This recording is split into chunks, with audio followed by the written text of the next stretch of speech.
Hi friends, అందరికీ welcome to my channel Praveen GP blogs. తమ్మునే చూసే ఉంటారు కదా. ఈ రోజు మా చేనులో వరి మొలక అయితే నాటుతున్నాము. ఫస్ట్ టైం నేను ఈసారి అయితే వడ్లతోటి వరి రైతు అని చెప్పి రాసిన.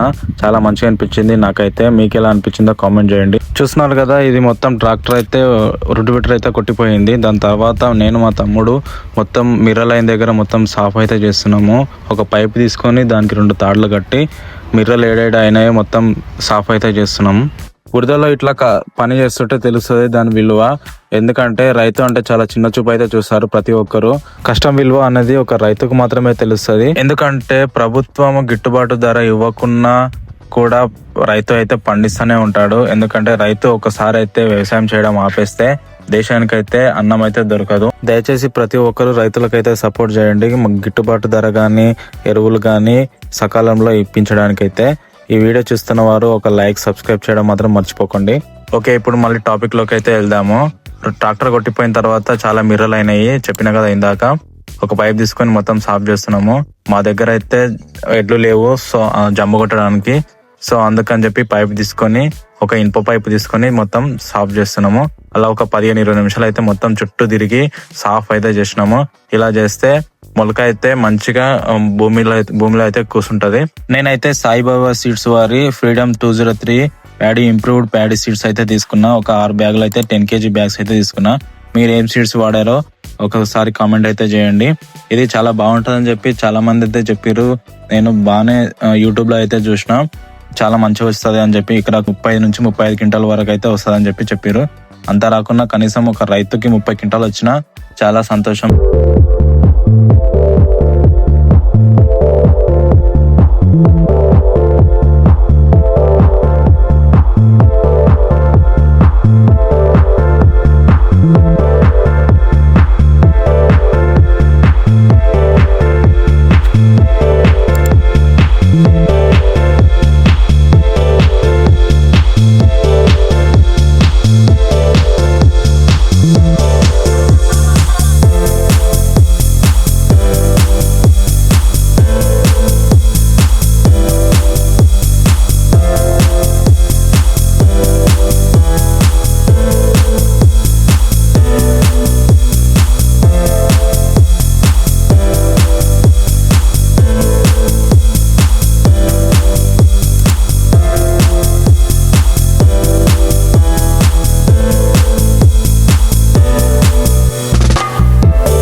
సో మొత్తం సాఫ్ చేసుకున్న తర్వాత నేను ఒక సంచిలో పెద్ద రాయి అయితే వేసి గుంజడం అయితే జరుగుతుంది. ఎందుకంటే అలా గుంజడం వల్ల కాలువ అయితే ఏర్పడుతుంది. అలా కాలువ ఏర్పడడం వల్ల రేపు పొద్దుగాల దాంట్లో బెడ్లలో ఉన్న వాటర్ అయితే మొత్తం ఆ కాలువలకు అయితే వస్తాయి. వెంట్రుకల నుంచి మా తమ్ముడు కర్రలు అయితే పెట్టుకుంటూ వస్తున్నాడు. అలా పెట్టడం వల్ల బెడ్లు అయితే క్లియర్ గా కనిపిస్తాయి. రేపు పొద్దుగాల వచ్చి మొత్తం వాటర్ అయితే తీయడానికి చాలా ఫ్రీగా ఉంటుంది. అండ్ ఇంకొక యూజ్ ఏముంటుంది అంటే, ఇలా చేయడం వల్ల ఎప్పుడన్నా మనం నారుకు మందు కానీ స్ప్రే కానీ చేసేటప్పుడు నారులో తిరగకుండా ఇట్లా కర్రలు పెట్టిన సైడ్ అయితే నడుచుకుంటా పోయి స్ప్రే అయితే చేయొచ్చు, మందు అయితే చల్లొచ్చు. అప్పుడు నార అయితే ఖరాబ్ కాదు. సో అందుకని చెప్పి అట్లా ఒక 5 బెడ్లు అయితే తయారు చేసుకున్నాము.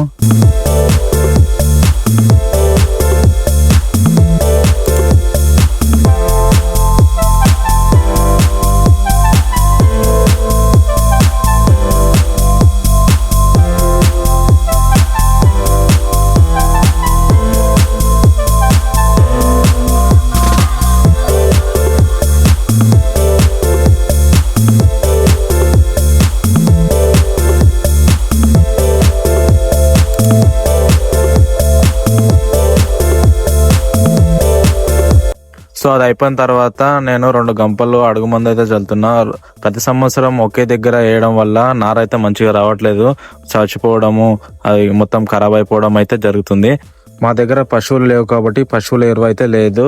సో అందుకని చెప్పి బయట తెచ్చిన కెమికల్ ఫర్టిలైజర్స్ వాడాల్సి వస్తుంది. అలా చేయడం వల్ల ప్రతి సంవత్సరం సౌడ్ అయితే పెరుగుతుంది మా చేనులో.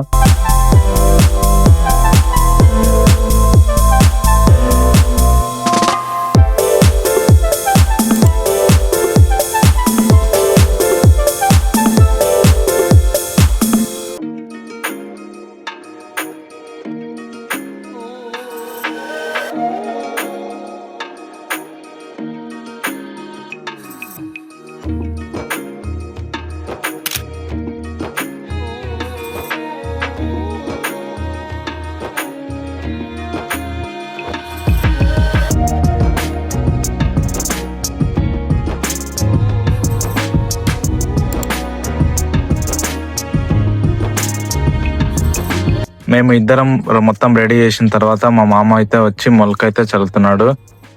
నాకైతే మొత్తం చేస్తా గానీ ఒక మొలక అయితే చల్లడం అయితే రాదు అట్లా. ఎందుకంటే ఒక్కోసారి అయితే చల్లినప్పుడు లోతులో పడి మొత్తం మొలక అయితే ఖరాబ్ అయిపోయింది. సో అందుకని చెప్పి మా మామకైతే చెప్పిన, ఆయన అయితే వచ్చి మొత్తం మొలక అయితే చల్లించిపోయాడు.